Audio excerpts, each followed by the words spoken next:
This is Mike Dangerously, and you're listening to the Bradley's House Podcast. Nothing is impossible, but certain things are highly improbable. Don't think I'll meet your kind again, not in this lifetime.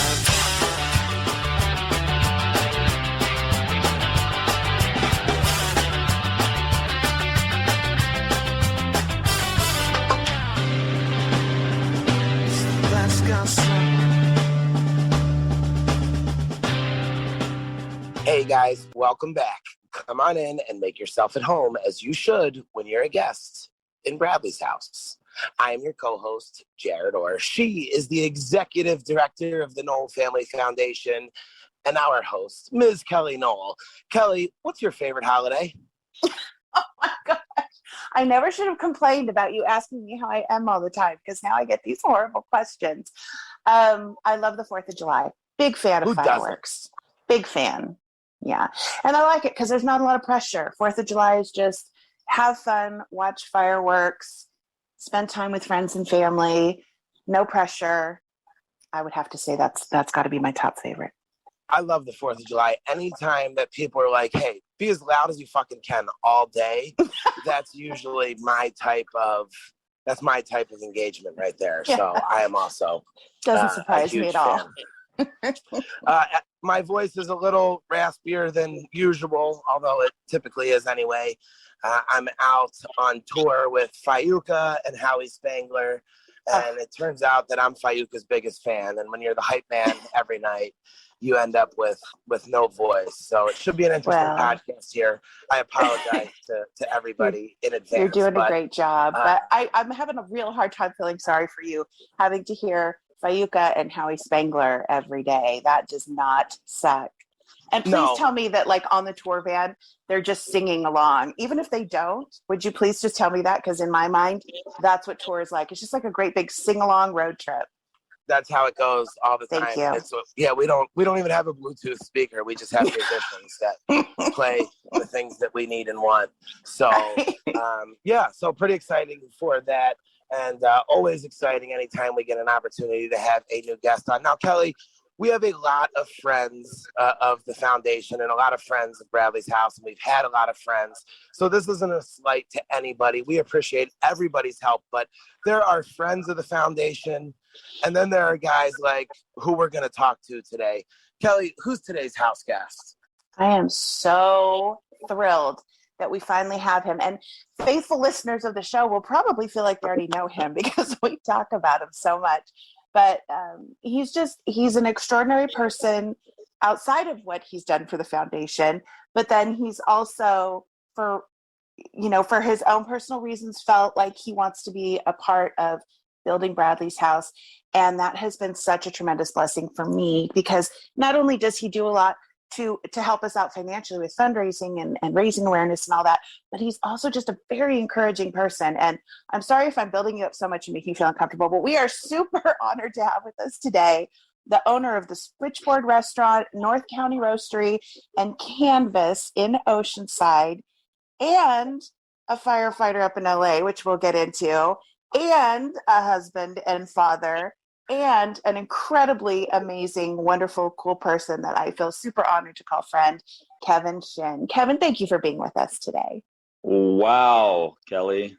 That might be the longest intro I've ever done, but I'm serious. I've been looking forward to this. Like, you do so much for the foundation, and, we are an army of volunteers, and I didn't even know you when you reached out to me, and now we've become friends, and I am so inspired by everything you do. And every time I feel like I'm too tired and can't go on, I think, well, what would Kevin do?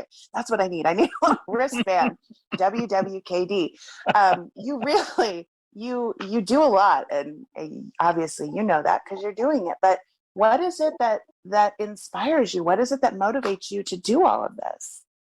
Well, when it comes to the recent stuff, like since the pandemic, it came upon me. I didn't really want all of this, to be honest with you. And then it snowballed into what it was. So Yeah, so we can unpackage all of this if you want. It's gonna be good therapy. I haven't really been able to do this in the last like 2+ years. So here Well, we that's because you go. haven't sat still long enough to talk about it, I'm sure.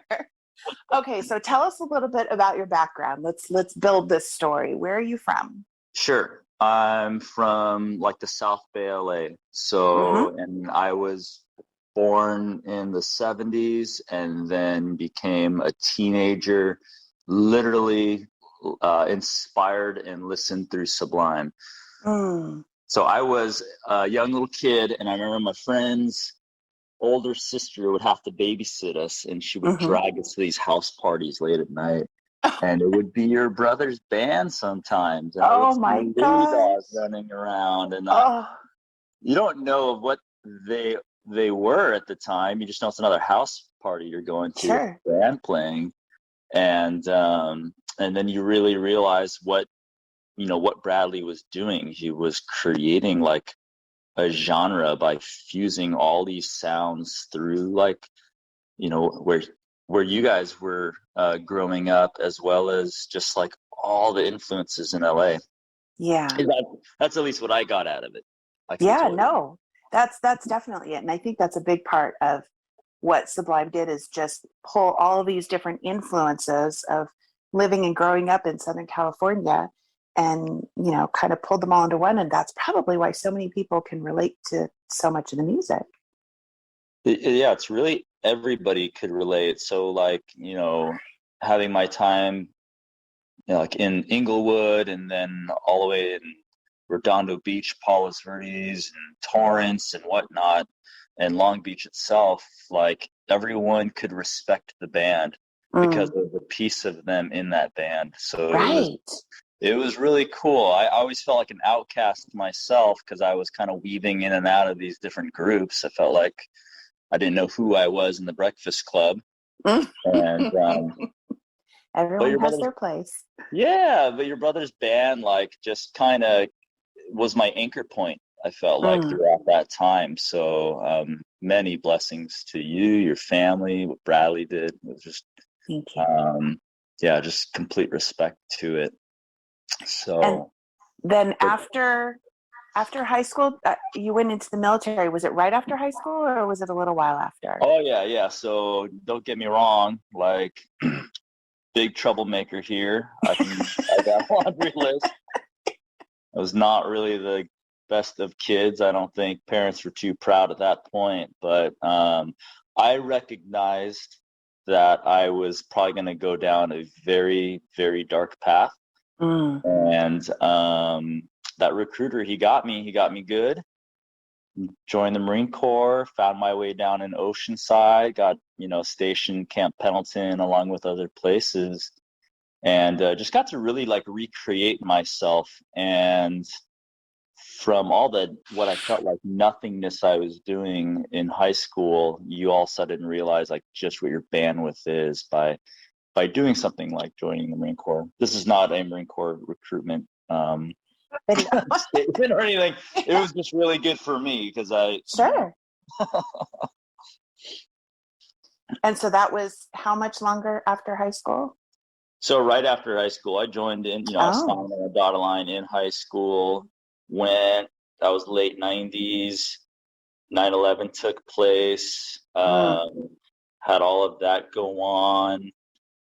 And then at that time, that's when I like realized I could do a lot at once, a lot of things, and really learned how to like focus on multitasking, I guess. Yeah, that's a skill. Yeah, so a lot of what's happening lately is like a reminder of what I was doing back then. So going to college, the Marine Corps, and just getting through all of that. What did you study in college? So funny. So I studied business. Go figure, right? Well, that makes sense, actually. Yes. It makes sense. Yeah. I wanted to fly for the Marine Corps, but after a certain point, it was about like 13 years in, and I was like, I think I'm going to leave the Marine Corps proud of it, or I'm going to start getting grumpy if I try to make it a full career. Yeah. And then that's when I found the fire service. So I'm a fire captain up in Culver City. Wow. And been doing that. Which is the LA area for people who aren't from here. Culver City is Yeah. a lot of West the LA. entertainment industry is based there. And yeah. Absolutely, yeah. The heart of Screenland is what they call it. So just joined back then, still am in, have a great group of men and women there. And just have been doing that, raising my kids. So how long have you been with the fire department? 18 years. Wow. I know. That's impressive. We're so not young anymore. So You are. I feel like you're one of those people that's going to look young forever. Oh, I hope you're so right. Okay, so you've been in the fire department and you're married. When did you get married? Got married in 2010. Congratulations. Okay, now we're talking about the real war and that. Not the Marines, not the fire department. We're talking married with children. That is, we should get dog tags for that. Woo, so they're gonna kill me to hear this one, and when my kids are old enough to recognize this podcast. Oh no. Yeah. So here's what happened. So then, I guess a lot of us can understand this. I started turning into my 40s. I had that Corvette moment. I'm like, I got one last good push to do something for me. You know, I'm really sacrificing my time with my kids and whatnot. But they're about to start school. My youngest one's about to start kindergarten. And I'm like, I'm really bored. So, because I'm an antsy guy, and I'm like, all right, how about I started roasting coffee on the side. I really love roasting coffee. It kept me awake, raising kids. And then I'm like, I'm going to do it. I'm going to open up a little coffee shop. It was like 2019. I'm going to open up a coffee shop next year. It's going to be awesome. Found this spot in Oceanside in a historic hotel called the Finn Hotel. It's beautiful. I love the you can feel the history when you walk in there. Absolutely. So it used to be like by the hour. It used to be called the Dolphin Hotel, and we used to call it the Dirty Dolphin Hotel. And totally by the hour, and you were not allowed to even be near it when you were in the Marines. So it's kind of cool. It's like this full circle of being able to be in the spot. I feel a little naughty by doing it, and got to build it out. And then, bam-o, I'm thinking 2020 is going to be the best time to open up a restaurant and a bar and a coffee shop. Oh, gosh. And it sure was. Oh, gosh. Best time ever. So, how soon after you'd opened the restaurants did COVID close everything down?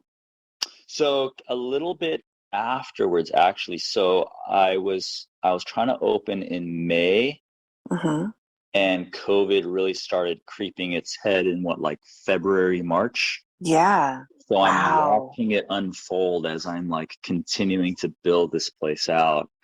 And just, I'll tell you, there's probably no other feeling than that. I think every restaurant, retail, gym, salon owner in the last few years have felt this complete impending doom feel. And for sure. Where do you go? So, so you were actually in the process of opening when everything started to shut down.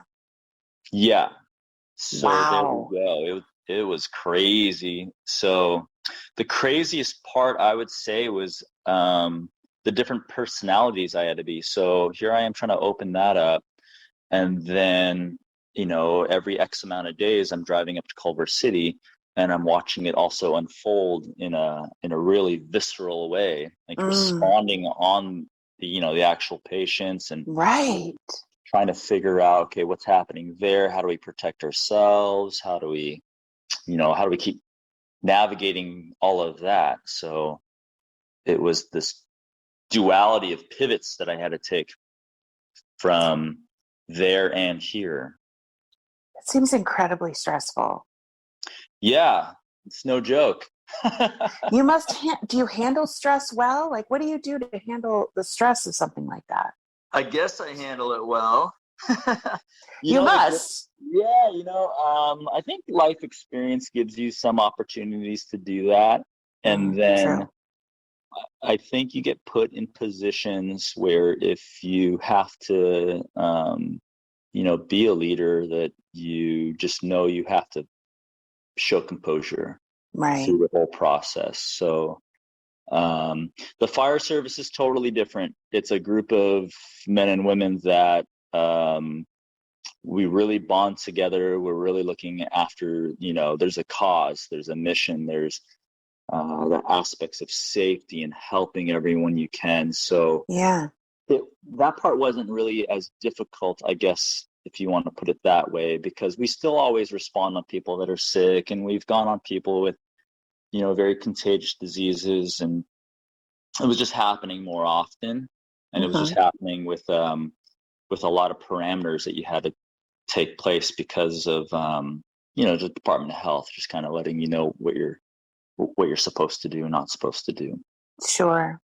I can see how you would be a good captain and leader and all these things, because you stay very calm. At least you appear to be very calm in the midst of chaos.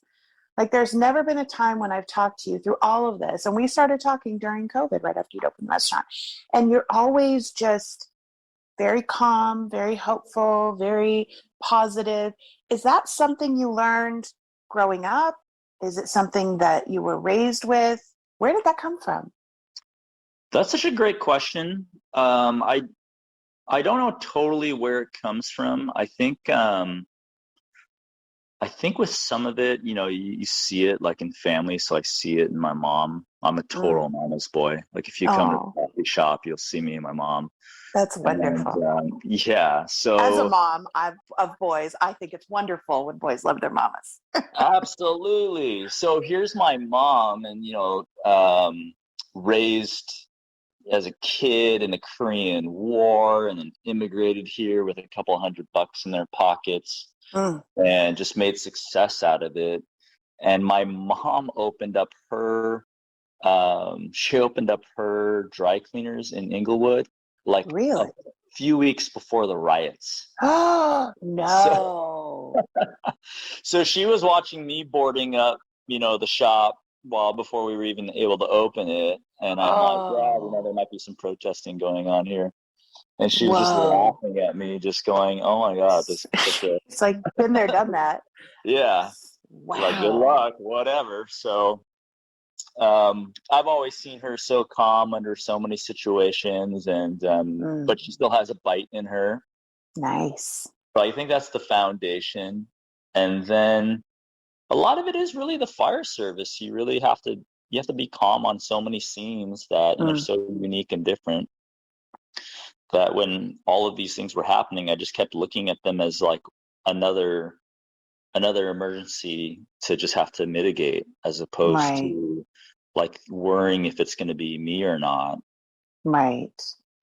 That's interesting. So my, of course, Brad's dog, Louie, was named after our grandpa, my dad's dad. And he was a fire captain. He might have been a battalion chief. I know my uncle was a battalion chief in LA. But anyway, my point is, my grandfather, my uncle, my dad, they're all cut from the same cloth, where they just have this ability to, they're very calm on the outside, but there's a bazillion things going on the inside, and they can just handle a lot. And so I think I just sort of put you into that category as well, because you are so composed. Like, there have been a couple times when I've come down to the restaurant, and I'm sure you're running around doing 800 things, and you just come and sit down and enjoy a meal like there's nothing else in the world that you need to be doing. It's just, I think it makes you very uniquely suited for the fire department and for the restaurant industry, the hospitality industry in general, because you have this way of making people feel comfortable and calm, and like this, this refuge from the crazy world out there. You really do a great job of that. And I'm really not trying to make this podcast just a huge Kevin Shin commercial, but these are all the things I've been thinking since I met you a couple years ago. And so this is my chance to tell you about them. So when you started the Switchboard, what was your vision for the cuisine and the look and the feel of the restaurant? What did you want to accomplish with that? Yeah, so the Switchboard is called the Switchboard because the hotel had always been a hotel since 1927. Wow. And except for during World War II. So in 1942, Camp Pendleton was built for the war, and then they needed more communications. So they opened up and took over the Finn Hotel as a switchboard operating center. Oh, wow. So I, once again, just wanted to pay respects to the women that were in there during that time, and just named it the Switchboard. Fabulous. Yeah. And my family, you know, I'm Korean, and my family, we have a lot of family in Hawaii, and just really wanted to blend the two together. You know, my daughters are Kalea, Leilani, like we've got a lot of love for the islands, and just kind of knew no matter what that's where the cuisine was going to be based from. So how did you go about finding the people to make your vision a reality? So there's an interesting one. So through the pandemic, it was totally different. You had a lot of people leave the industry. So you're really looking at a lot of different avenues of where you're going to be able to find good people to help you run it. And I just feel fortunate of finding a great group of like core leaders to help me through it. They all have had experience, and but my biggest goal for the culture of anywhere that I'm around is to really drop your ego and just go in with a sense of humility. Yes. And just work hard for not yourself, but really for the others around you. And if I think you have that mentality, I think we can find success through that. Yeah, I do think that that's a big part of your success. And also knowing that you don't have to have all the answers. Like, you provide the vision and the framework, and then you're so good at finding other people and pulling out the best in them so that they can be a part of your vision. But let's also talk about this, Kelly. Here's a good one that like the audience should also know, is that it's not like I was this guy from the get-go ever. I was a rotten kid. I was an egotistical, like hard-charging Marine. And I was not always the same person that you're seeing me today. So the biggest change took place when I had my first daughter. But the biggest lesson learned is that as you go through life, you have to always think about changing as a person. Yes. Or you're going to get hit with that humility from your stubbornness like no other at some point in your life. Yeah. And so for as much as you praise me and all this and the person that I am now, and I'm so grateful for it, like there is a history of the Kevin that other people know, and I'm still apologizing to those people to this day because I was a complete asshole. And so, but I'm glad I got to change and learn and really get to grow as a person. And that's what this experience has been in the last few years. It hasn't just been this like, it hasn't just been like this opportunity to like show success. It's just really an opportunity to show just growth through it all. You do have a tremendous amount of humility. You do a lot, and I appreciate your humility, but you really, I mean, if you're trying to make up for all the wrongs you did, I promise you did that a long time ago. Like, sweet. More than made up for it. Yeah. So tell me about your wife and daughters. Where did you meet your wife, and when did you get married? Yeah, Christine, met her at a sushi bar back in the day. She's a doll, by the way. I got a chance to meet her when I was down at the restaurant one time. So sweet. Yeah, we got that little all-American little situation. She's a school teacher, firefighter. We darling. Got this little suburban home. Got the 2 girls, so we checked some boxes there. Yeah. Do you have a golden retriever also? No, I got a COVID dog that I'm not really all that happy with, but it's okay. What happened? I love him, but he's just he's an interesting bird. What kind of dog? I don't know. He's like this little black terrier looking guy that we adopted, but he like loves me and is scared of me at the same time. So Seems legit, honestly. Yeah. I could see that. And how old are the girls now? They're 9 and 7. Wow. And their main focus, they're at PIFA right now. That's the Pacific Islander Festival Association. They're having their big festival down in Mission Bay, I believe. Oh, fun. So their halau is dancing the hula. Oh, how fun. Doing that. I love that they're so involved in that. That's really cool. Yeah. So you opened the Switchboard Restaurant. Now, I could be wrong on this, but I thought I remembered you telling me at one point that the goal at first was to open a coffee place, but you opened the restaurant instead. Is that right? Yeah, so we needed to make sure that we fulfilled ourselves as a Hilton for the hotel. Mm-hmm. So that required like all the things for food and beverage. Gotcha. And then I needed to build out the coffee shop to make sure that they also had, great tasting coffee, but then a whole breakfast plan as well. Okay. So we've covered the Switchboard. By the way, anybody who has not had a chance, if you are in the Southern California area or you ever visit the Southern California area, you've got to go to the Switchboard Restaurant in Oceanside. I've had the privilege of eating there quite a few times, and every single time it has been amazing food, incredible service. I love the ambiance. The place is just fabulous. I can't say enough good things about it. So anyway, so you open the Switchboard, you've got incredible people running the kitchen, running the front of the house, and then you decided it's time to open the roastery. Then it's time to open up the roastery. So that was my passion, really into coffee, nerded out completely on it. And, but then I realized I was doing a lot more than just running the restaurant. I was really trying to jump into the community, like you said, and I was handling all these things. So I'm like, oh my God, the whole reason I did this to roast coffee, I don't have the time to do this. So I met Jason Walker, who you've met, who's just a champion of champions. He's great. And he took over the whole coffee program for me, really got to learn about it all, showed him what I knew about roasting, then he's taken it from there and gone, leap years ahead. Wow. And we're just moving on all cylinders. Everybody's pretty happy about our situations. Like, he gets to go there and fulfill his coffee dreams, and I get to just watch them all thrive and drink all his coffee and critique him and yell at him for anything wrong. Isn't it great when your dream is able to facilitate other people's dreams? Do you know what I'm saying?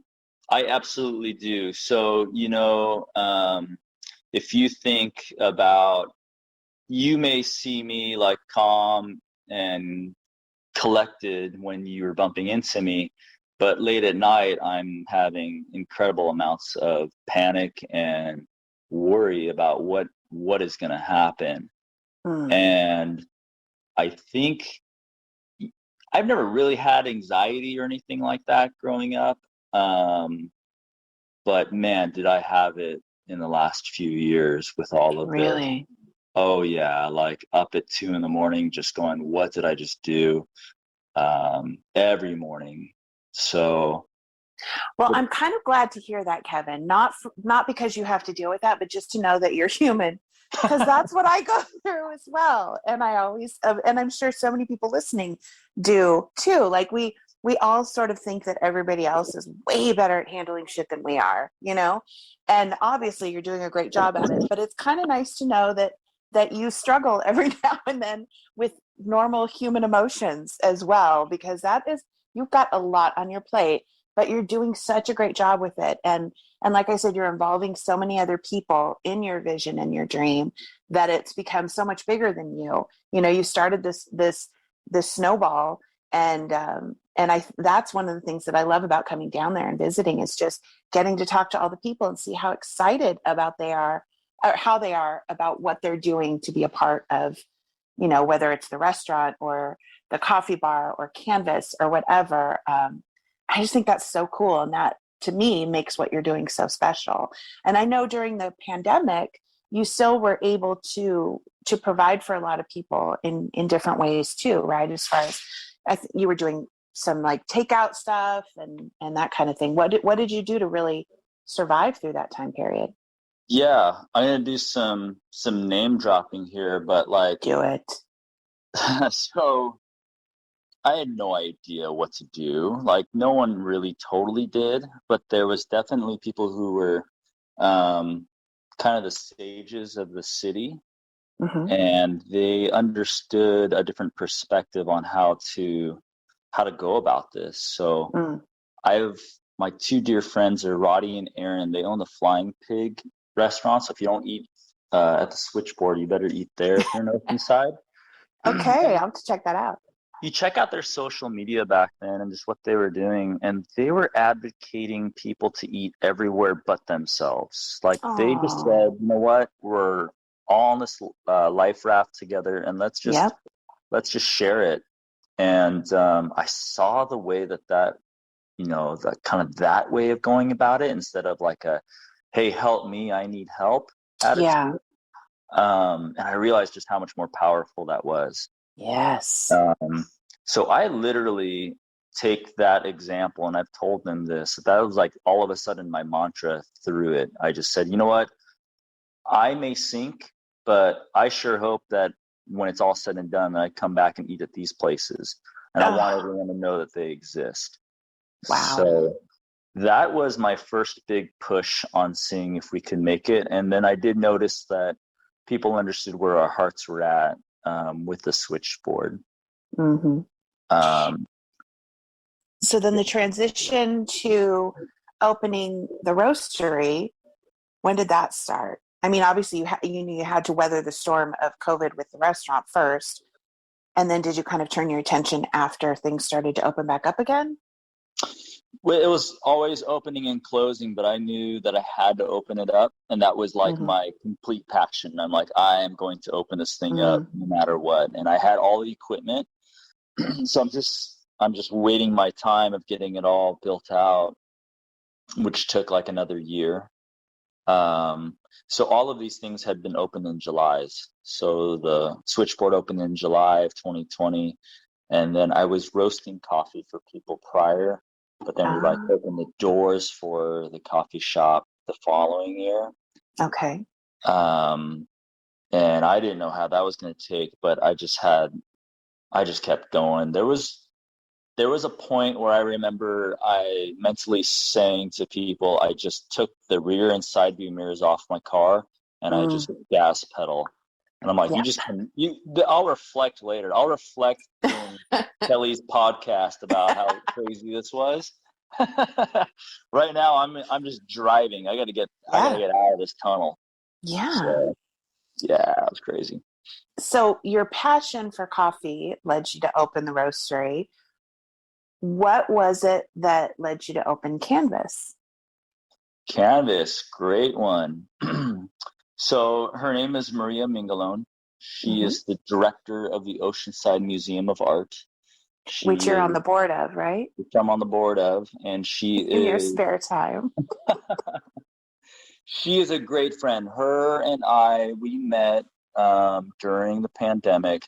She'd come in for some takeout, and she was the first leader, just like you were saying earlier, that first leader that I looked up to, but was open with me and letting me know, like, instead of wearing a cape and saying I'm pivoting, and I'm like moving forward and everything's, going to be positive, we would both just talk about our vulnerabilities. Good. And talk about just, talk about therapy, if you will. Like, that's what we shared. And it was the empowering. First time. Absolutely. When you talk to the other, other people who are in leadership and they don't know you well, and they're just talking about how they're staying strong and moving forward, and that's like the message you tell your staff. It's the first time where I got to talk to somebody and going like, this is hard. Yeah. I don't always know what to do. I'm making mistakes, and I got to figure this thing out. And so we shared a lot together with that. So so that took place, and then she suckered me on the board when I said I'll do anything for her too. And I got to learn about, the formal art process. I got to learn about artists themselves, what they go through. So not just visual artists, but musicians and whatnot. Right. And you really see all the struggles of what professional artists have to try to do to get success. It's tough. So I just thought of this idea. I was sitting in a museum going, man, museums would be awesome restaurants or bars. Like, with such cool spaces. Right. So the idea just came up about making an art gallery space, but it's a bar. And let's take our egos out of it. Let's have our chef, let's have our cocktail program, all focus on the art itself. So whether it's a group of artists there or a single artist, let's just make the theme all about that and really have a focus point. And have it rotate every 3 or 4 months. So that's the concept of Canvas. So cool. Now, do you have someone heading that up, or are you the one that's booking everything out, or how's that working? Yeah, so we got great attention through the fact that we can hang space for artists. And so we have like over 200 artists that had submitted.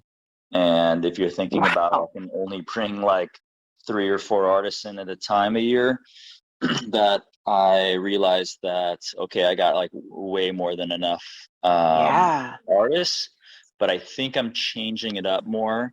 You're kind of a reason behind it too, of where I would like focus on, let's say, a nonprofit, and I'm gonna have a bank of artists actually create art about the focus of that nonprofit. Oh. So I think the morph is going to start going that way. Love that. Yeah, it allows more artists to have exposure, and then we get to really focus on this nonprofit that's trying their best to get their mission accomplished. Right. So they're all right there in a row. Anyone who goes down, is that Oceanside Boulevard? Is that where you are? It is a South Coast Highway, so it's the South old Coast Highway. 101. Okay. And so you've got right in a row, you've got the hotel, Switchboard Restaurant, North County Roastery, and Canvas. And it's just, every single one has their own vibe, but it's all super uniform. Like, it's cohesive, but separate. And it's such a great asset, I think, for the hotel. They're really fortunate to have you. Would you tell us a little bit about why you decided to reach out to the Nowell Family Foundation and why you wanted to be a part of Bradley's house? Yeah, started off with Kellie Waston. He's a good buddy. From Pepper. Love him. From Pepper. And great human being. Oh, he's an amazing human being who we were talking. And at that time, that's when I believe you guys were just releasing the House That Bradley Built album. Yes. And let me just say, all of those guys from the band Pepper, in addition to being incredible musicians, are involved with so many other things. And I think that's really incredible. They set such a great example in the music industry of how you can take your music and your art and use that to sort of catapult you into all these other things, use that influence and that exposure to really create other things. Of course, we're so blessed to have Yasad Williams on our board. And of course, the guys from Pepper own Law Records, and Paul Milbury is on our board, the general manager of Law Records. They did this incredible album. All these guys do such great things. And I always thought it was so beautiful that, the album and Kaleo and all these things were a large part of what brought us all together. So how did you meet Kaleo? So Kaleo, they're all from the islands, and they started making their own wine. And I've come to find that out, and I just reached out to them and said, hey, do you mind if I don't know where to get your wine, I'd like to sell it. And he's like, I'll be right over. Yeah, he's like, I'll be right over. And he came in, we started talking. It was like two long lost brothers finally catching up from decades of being away, it felt like. And oh, that's cool. So he was immediately talking about the album and everything, and I'm like, oh my God, that's my band. Like, Sublime is it's such a foundation. And I'm like, hey, whatever I can do to help. and he got me in contact with you.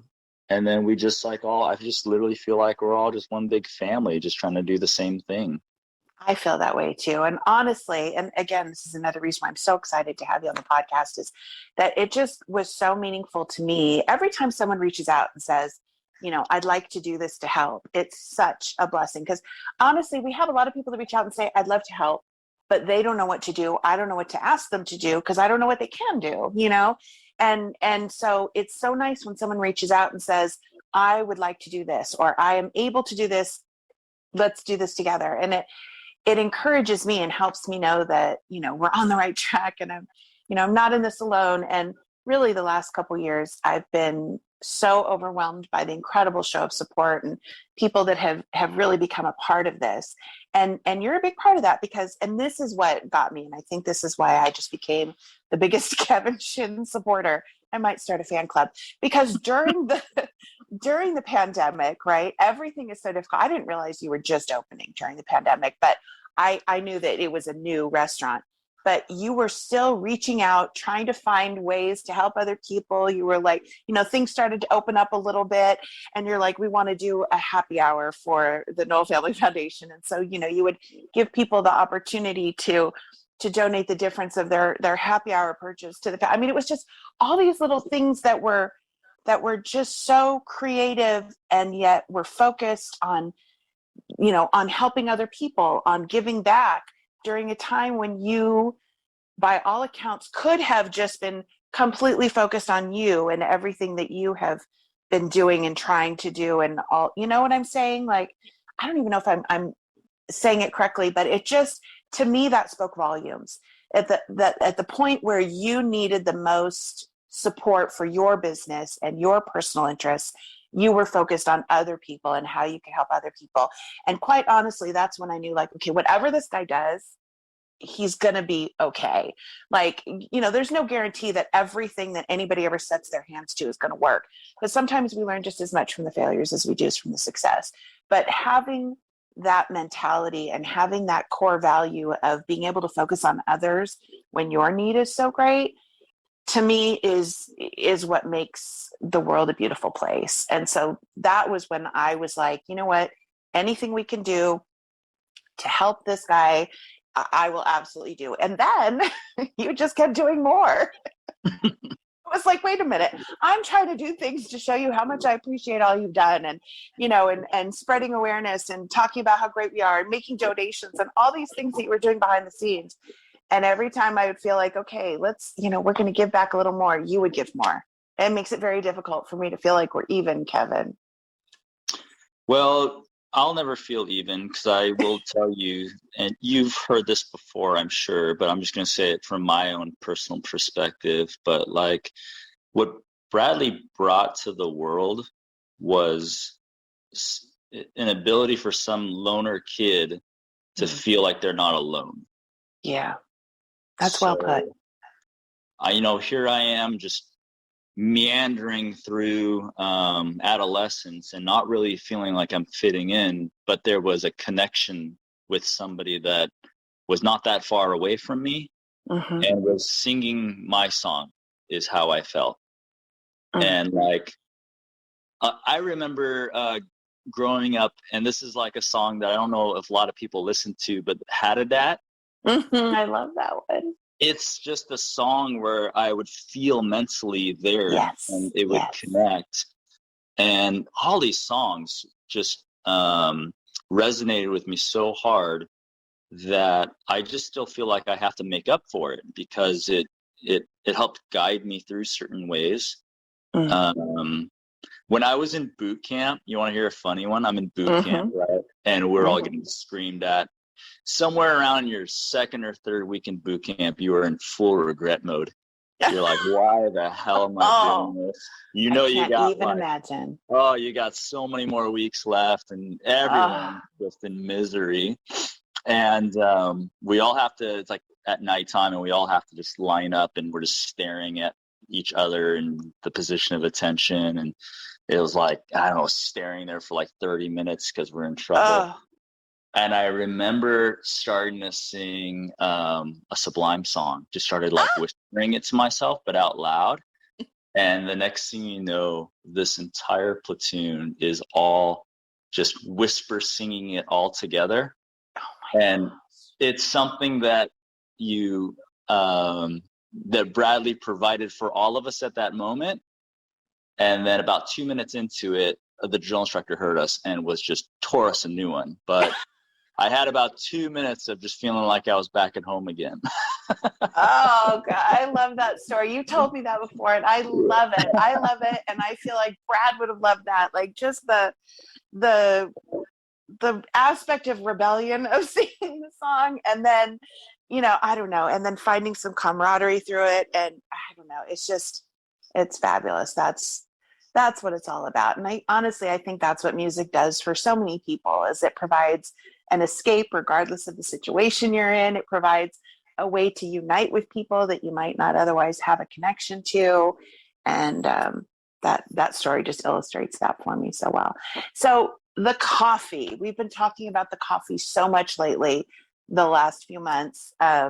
You approached me about doing a Bradley's House blend completely out of the blue. And I'm a huge coffee drinker. In fact, I'm drinking some of the Bradley's House blend right now, which is probably why I'm so hyper, but it's great. It is really good coffee. I mean, I'm not a coffee snob, but I do know the difference between good coffee and bad coffee. And so you said, we'd love to do this Bradley's House blend. I'm like, oh, that's so great. So I figured you would come up with a blend and slap our name on it. And I was fine with that. I thought that was a great idea. But you wanted us involved in the process. So Jakob and I came down and tried a bunch of different coffees and talked about, you had this whole, what do you call that wheel that has all the different flavors? Oh, yeah, the flavor wheel. Mm-hmm. Okay, there you go, flavor wheel. It's the wheel with the flavors. Who knew it would be called flavor wheel? And so we talked about all those different kinds, and we tried a bunch of different blends. And that's how we arrived on Bradley's House Blend. And I feel so privileged to be able to be a part of that creation process. And so thank you. That was really fun for us. Absolutely. I mean, if you think about what it is that I also do, just being in the fire service, is and what you're trying to accomplish, which is to build Bradley's House, there's so much resonation there. It used to be back in the day when I was in the fire service where you would see someone who would overdose on an opiate, and it was a rare thing. You would pull out Narcan, you'd see them kind of get revived, or you would watch them pass away, or one or the other. It was always tragic, but it was a lot more rare.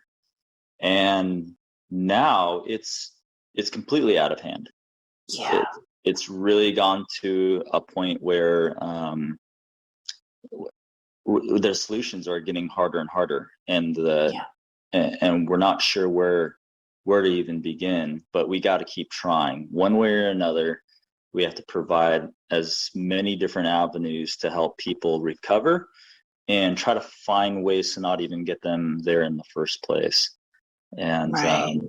I know that tears your family apart, and I watch it time and time again now, responding over and over again on people with, overdosing on opiates, and just having to look at their families, having to look at them, and just not knowing if there's ever going to be answers with some of them, it just breaks my heart every time. Yeah. So that being said, I'm like, this is a drop in the bucket of what we're able to do.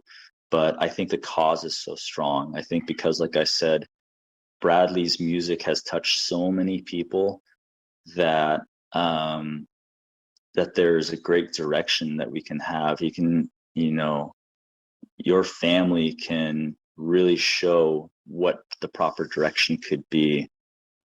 And I just wanted help anyway or whatnot. If I could respond on less of these calls, it would just make my day so much better. Yeah. Like you said, it is a drop in the bucket, and it's hard to feel like you're really having an impact. Not you, but all of us. It's hard to feel like we're really having an impact when the problem is so big, but that can't be a reason to do nothing. Like, even though we feel like the problem is so huge that our little our little input doesn't matter, but it does, because if enough people feel like their little bit matters, then we can have an impact. And I think that's a big part of why we do what we do. I mean, I wish we could help everybody. I do, but we have to start somewhere, and we have to start with what we know.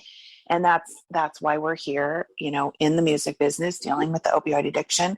Let's start there. You know, it's a great place. Now, how has the fentanyl epidemic impacted you as a firefighter? I mean, that changes the way you do things when you get on a call for an overdose, right?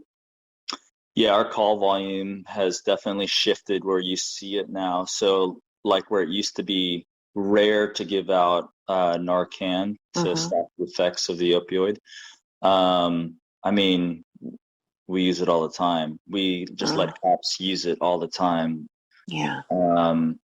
You just see what it's doing to, you know, that community itself, whether they're out on the streets, in a home, and it wears on you as, you know, as a first responder, because you're now seeing the same person repeat themselves. Yeah. And we're not there to be able to rehabilitate anybody. Right. We're just there to help stabilize somebody and then get them to the emergency room. So here, you know, we have to find other means where this service isn't just like a complete carousel. Right. You know, the one thing I always go back to, and again, you know, my perspective is very different than yours because I'm not on the front lines with it, but as someone who has lost a family member who tried multiple times to get clean, I truly believe that just giving someone another opportunity to try again, you know, like as long as we can keep them alive, there's still a chance. There's still a chance for that life to get on the right track. And every life has meaning. But I would imagine from the point of view of seeing those people over and over again, it's got to get really feel very hopeless sometimes. Absolutely. So between seeing like the epidemic of homelessness and substance abuse and mental health issues, they all kind of coagulate together. You're watching fatigue coming out of our public safety because we're not totally sure what to do with this as well. Right. So we can enforce it as a crime, but that's not going to help anything. No. And there's only so much I can tell. Like, I can't keep telling them, hey, you're going to die. Sometimes that doesn't matter. It really takes something else.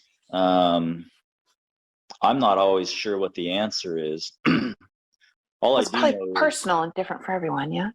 It's very personal. It becomes very much, I think sometimes what I see, I don't know if this is an ability for the solutions, but sometimes I do see when people start worrying about themselves too much and they start warping in their own minds that it's their issue and there's nothing else that they can do. And I've seen the people who've been able to recover and the ones that recover all of a sudden have a mission that's not just themselves. They start really thinking about, how am I going to help others? And that's what starts filling their cup up in their soul. Yes. I don't know how all those answers can take place. Clearly it helps my soul. You know, I like helping others. So it kind of like rids you of worrying about yourself as much because you're just too busy about making sure the next person's doing fine. Right. But yeah, these conversations need to keep getting explored. Yeah.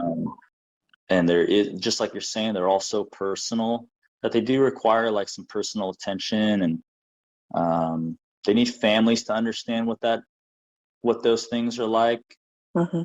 Sometimes I feel like families need to break themselves open too and really discuss where this all rooted from, because sometimes then that's when they find out where it really all started from. Yeah. I don't know. I just know, you know, you didn't ask for it, but you guys were thrusted in this public awareness of what took place. Right. And you guys are using it in such a positive way that I mean, how can people not help you guys? I don't, like, there's no way I wouldn't. Now that I know you, and now that I see like what Kaleo and guys in Pepper and Law and all these people are doing, I'm like, I'm just joining this whole family. And I think we've got this solution. I think we can help chip away at this in the right direction. And I'm all in. It's no problem. This means more to me than other aspects of like making a profit or this or that is one thing in business, but then there's really like what, you know, when it's all said and done, what did you really do? Right. Well, it takes both, I think, right? Because if you're not making money as a businessman, you cannot continue with your business. But having that mentality that you have in business allows you to do so much good with it. And so, you know, people get in business for different reasons, but if you've got someone in business who's trying to do good things with it and someone in business who's just looking out for themselves, I would much rather support the people that are trying to do good stuff with what they've got, you know, and we all have only so much time and effort that we can put into the things we do. I just appreciate people like you that are putting their time and effort into things that will have a lasting impact and that will impact more people than just, you know, a small circle. And I do think that the biggest thing that we can offer ourselves and other people in this world is hope, right? Because once we lose hope, then what's the point? You know, like that's the point where we give into our addictions, we give into our baser habits, we, you know, all these things, and then people don't see a point of living, right? Like hope is such a powerful thing, and I think that's one thing that we're able to provide, and that's one thing that you are doing with the people that you come in contact with too, is just giving people hope of a better future, hope of a better tomorrow, hope that, you know, someone cares, someone sees what you're doing, someone wants to be a part of your life, someone sees value in you. And I see you do that with your employees, and I see you do that with the different boards you're on and the causes you're a part of. And to me, that's something that should be celebrated, and that's something that we should all aspire to be. So I think that's why I feel so privileged to know you and to have you be a part of what we're doing, and also to have you on the podcast and share it with everybody today, is just that you are a great example, but you're also very transparent in that, you know, you're not perfect and you are human, but at the same time, you're doing what you can with what you got. And that's a beautiful thing. So thank you from the bottom of my heart, and on behalf of my whole family and the foundation and all of us that are working so hard to make this happen. Thank you for being a part of this dream and this vision, because we definitely couldn't do it without you. I'm so honored, and I kind of blame Bradley when he wrote "Take all your money and give it to charity." Yes. So here we go. Do it. I blame him Brad. for a lot of shit. Trust me. I blame him all the time. Kevin, you're such an amazing guy to know. I would never hang out with you. You're just way too overshadowing. You do all this amazing stuff, and then people will be like, "What'd you do?" And I'm like, "I did some laundry on Wednesday." I couldn't imagine keeping up with all the amazing things you do, and I can't thank you enough for everything that you've done for the foundation. I was hoping that, like, at some point in this podcast, something would come out to prove that you're not, like, you know, but you are. You're that guy. At least you, like, say, like, Valentine's Day. I mean, is there one bad trait about you? Is there something? I'm just kidding. But again, thank you so much for everything that you do. You got it. This is, you know, I think when you say family foundation, I just feel like I'm a part of this family, and that's and you guys have really brought me in like that. And this is how I treat family. You're wonderful. Thank you so much, Kevin. We are truly blessed. And I think everybody, of course, needs to go to the Switchboard Restaurant, visit North County Roastery, hang out over at KNVS. Let's talk about how they can find you. TheSwitchboardRestaurant.com is the restaurant. Yep. NorthCountyRoastery.com for the coffee shop. Yep. And KNVS, KNVS, no vowels, KNVS.bar for KNVS online, correct? Yes. You can pick up Bradley's House blend at the shop. Mm-hmm. And then I've punted to you to have to mail out the bags if we get online orders. It's been fabulous. Everyone's loved it. They're a big seller at the events. They've been a big seller online. Of course, I am a heavy consumer as well. I buy out my coffee from the foundation. So thank you for all that you do. And thank you for creating really high quality stuff too. I mean, you know, we wouldn't want to put our name and be associated with something that was subpar. So the fact that everything you do is quality makes me feel very comfortable that our, you know, legacy and reputation are in good hands with you. So thank you for everything that you do, Kevin. I hope I haven't embarrassed you with being too gushing, but I think you're a fabulous human being and you're doing wonderful things to leave a lasting mark on this earth. And I feel really privileged that the Nowell Family Foundation gets to be a part of that. So thank you. You're welcome, Kelly. Love you. And thanks for being on the podcast. We love you so much. And anytime you want to come back and talk about what's going on at the Switchboard Restaurant, North County Roastery, or Canvas Bar, you just let us know. You got it. I'll see you then. Having Kevin Shin on Bradley's House has been such a long time coming. Just an amazing story, an amazing friend of the foundation. There's nothing this guy doesn't do. He fights fires. He fights wars. He roasts coffee. He's a dad. Just an amazing guy, somebody that I am very blessed and happy to call a friend because of the Nowell Family Foundation. Now, I know what you guys are expecting. This is where I kick everyone out of Bradley's House and you hear a song, but we're not quite there yet, guys, because Thursday night, October 6th, at Backstage Bar and Billiards in Las Vegas, Nevada, the Nowell Family Foundation is hosting a benefit for Bradley's House, and we've got some awesome musicians that are going to be out there, and I want you guys to hear a little bit more about it, not just from Kelly and I, but from somebody who is on the ground out there in Las Vegas. All right, guys, now a special little Bradley's House bonus. Today, we are joined with Julian from LVRoots. LVRoots has been helping us spread the word all over social media about our upcoming event on Thursday night, October 6th. And if you're a fan of the scene, you've seen LVRoots connected to pretty much every and any big show that goes rolling through the Las Vegas area. Julian, man, thank you so much for stopping in and chatting a little with us. Oh, no problem, man. Thank you for having me. I'm excited about the show. I'm excited about the future. How are you doing? Amazing, man. I'm getting excited to head out to Las Vegas Thursday night on October the 6th. We've got the big benefit show for the Bradley's House. Now, I know that all of our Bradley's House listeners are going to listen to this, but I also know that a lot of your LVRoots followers are going to listen to this. So just briefly, for anyone who's not familiar with the Nowell Family Foundation, we are working to open a recovery facility for musicians struggling with addiction. The late Sublime frontman Bradley Nowell lost him much too soon, and his family has gotten together and started the Nowell Family Foundation, and we're in the fundraising process right now. We're a little over a third of the way there, so things like our t-shirt sales and these kind of benefit shows, every penny goes towards the Nowell Family Foundation and getting Bradley's House up and open. We have the bands that come out and volunteer their time, and every show is an amazing show. So for the LVRoots people that are going to be listening to it, that's who we are. Now, Julian, for our Bradley's House listeners who maybe aren't familiar, tell us a little bit about LVRoots.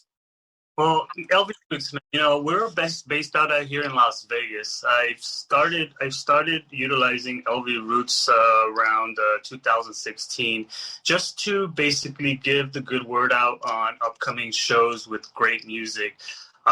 You know, being exposed to the reggae community out here on the West Coast, you know, I've had so much energy to give out because of all the great things that was happening, you know, while attending these shows.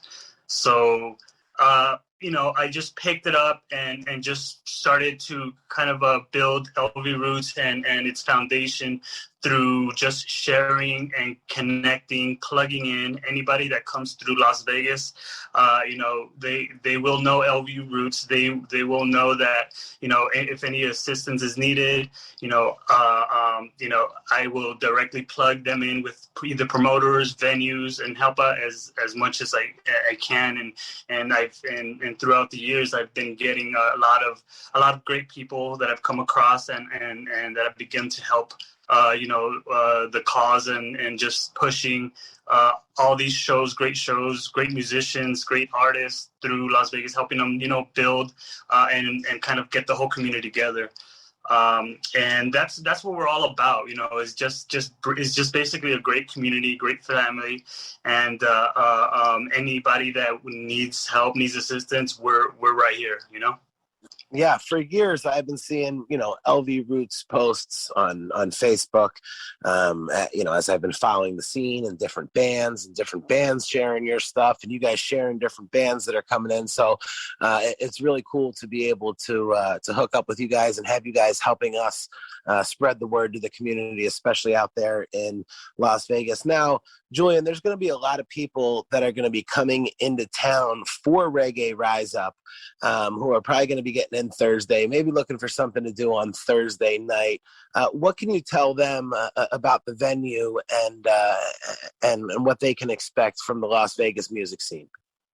Well, this venue is awesome. It is a great spot for locals that we love. We love to enjoy shows here, and it's right at the heart of downtown Las Vegas on Fremont Street. And it is one of these venues that we're always looking forward to because of just the history of who's just been there, and just the fact that it's so close to everything. There's so much excitement around this venue, so the energy is going to be through the roof. So get ready. The owners are great. Everybody's always vibing, and this is one of my favorites, my favorite local, just venues to go enjoy shows, especially in the reggae scene. Yeah, and it seems like everybody hits it. I see it popping up on a lot of people's concert posters. So I was super honored to be able to get in there as well. So I'm super excited about this show. Julian, for everybody who is listening right now, how can they follow LVRoots? How can they get involved? What can they do to help? Go ahead and plug all your websites and social media pages and anything else that you got going on, man. Well, man, you could pretty much find the LVRoots on Twitter. You got Instagram, Facebook, facebook.com/LVRoots. Same with Twitter, it's LVRoots. I just created a new page for my Instagram where it's instagram.com/IamLVRoots. That is the official LVRoots page. I am currently building my website, and it's going to be lvroots.com. That will be available for everybody soon, just to check out what's going on in the scene. And if you would like to help, please reach out, DM me in any social media network, Facebook, Instagram. And then if you want to be part of the movement and if you want to come help us, we encourage you all to reach out, and we will take care of you, and we will take care of everybody that needs our help out here in the Las Vegas community. Yeah, absolutely. Like I said, I see you guys connected to so many great bands and different things that are happening in the Las Vegas area. So the Nowell Family Foundation certainly appreciates your help. And for everybody who's listening, guys, don't miss it. I know what you're thinking. All right, I'm flying in and I got to check into my hotel and it's going to be a long 3 days. You're not going to want to miss this. Julian, I can't really let the cat fully out of the bag, but I have heard that on top of the great musicians that we already have on the bill, Fayuca, Joel Castillo from 77 Jefferson, and I mean, Jakob Nowell out there. First of all, for those of you who aren't familiar, Jakob Nowell puts on an incredible show. He does an amazing job. He writes amazing songs. He does some really fun covers. And because this is a Nowell Family Foundation event, he's also going to get up there. He's going to play some of his dad's songs, and everybody's going to hear him play the sublime music that I think all of the fans have always wanted him to play anyway. So, but on top of that, Julian, I hear that there might be a few other musicians hanging out in Las Vegas that might want to stop by this show. And, you know, we have this album, The House That Bradley Built, and there was a bunch of musicians that were on it. And I understand some of them want to come out and maybe play their version of that song at this show. So there will certainly be some very big fun surprises. So for anybody who's listening, Julian, everyone that you know, anybody who's out there thinking about, hey, what am I going to do on Thursday night before Reggae Rise Up? You're going to come join the Nowell Family Foundation. Absolutely. And I'm super excited about being out there at Triple B. So, yeah, man, I look forward to seeing you guys on Thursday night, and I appreciate you coming on, and we really appreciate all the support and all of the sharing and the posting, and getting you involved with this. Absolutely. I appreciate you inviting me, Jarett. I love it. I love all of this. All of this is just positive energy, and we're going to continue to share that positive energy and, you know, just continue to build, man. I appreciate it again. Thank you for letting me join. Shout out to the Nowell Family Foundation. I love you guys. You know, keep following and keep staying strong, everybody. Yeah, man, absolutely. We appreciate you so much, and look forward to all the cool stuff that LVRoots is going to be doing in the future. Thank you so much. You'll be seeing LVRoots more out there. Thank you very much. Awesome, man. Okay, guys, Thursday night, October 6th, Backstage Bar and Billiards, Las Vegas, Nevada. Hope to see you guys all there. It's going to be an awesome night. We've got a lot of amazing guests. Special thanks to everybody at LVRoots for helping us spread the word. Special thanks to Kevin Shin for finally being able to get on here and join us in the midst of his 237,000 other things that he is constantly doing. Now, guys, this is the point where I let you know what kind of song we're going to be going out to, and then I throw everybody out, and that's about to go down. But again, I had mentioned there was going to be some special guests we were hoping to get to stop by. So looking forward to that. And what song are we going to – you know what? I think that we're going to go back to the album, The House That Bradley Built, and we're going to get Jackson Weatherby and the Elevators doing Get Ready. Guys, until next time, I'm Jarett Orr. She's Kellie Nowell. You don't have to go home, but it's time to leave Bradley's house. And you got to get out anyway. You guys have to be in Vegas in 2 days. October 6th, Backstage Bar and Billiards. I'll meet you guys there.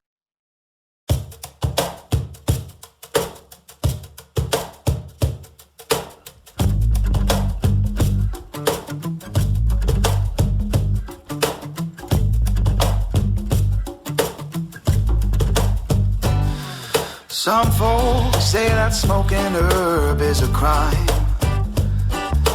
If they catch you smoking, then they're bound to drop the dime, yeah. Insufferable and former all crazy fool. Wait with their fingers crossed for you to break the rules. And in the evening, when we try to jail, we like the music loud in this here band. Let that bassline drop as loud as we can stand. So by the hour we got to turn it for the man. I wanna know right now, is there one of you in the crowd?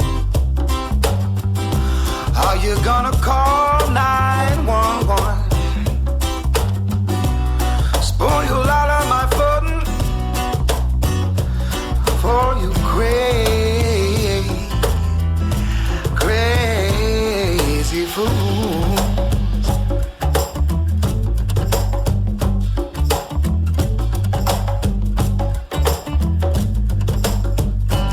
I'm in the mood. Get ready. I'm in the mood. Come on now, yeah. I'm in the mood. Are you ready? I'm in the mood. Come on now. Come on.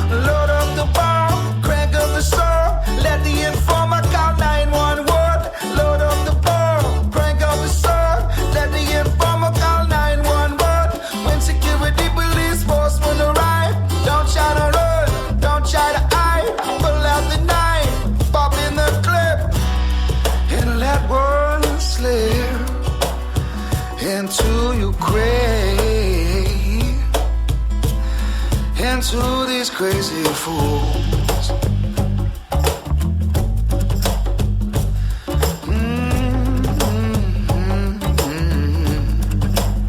Oh, I'm in the mood. Get ready. I'm in the mood. Come on now, yeah. I'm in the mood. Are you ready? I'm in the mood. Come on now, yeah. And in the evening, when we try to jail, we like the music loud and this here band. Oh, I wanna know now. I wanna know right now. Are you willing and able? Oh, these crazy fools.